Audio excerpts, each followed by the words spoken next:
Hey everybody, it's Mike Fab. So this guy, this is the female side because it uses the female pins. It's the male side because it uses the male pins. I'm just kind of do a quick overview on these guys.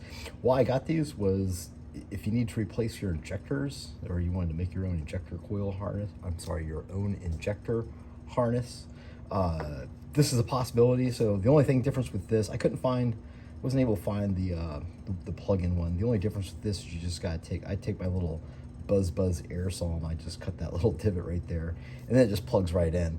And the pins are literally the exact same pins. So you can just depen one and repen it if you just need to replace the connector for some reason.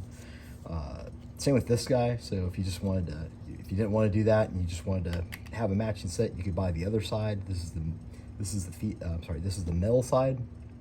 And again, it will just literally, you can pull the pins out of the stock boy and just drop them in there.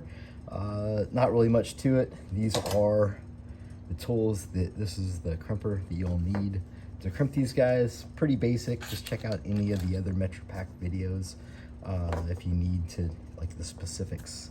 But that is the 10-pin boy.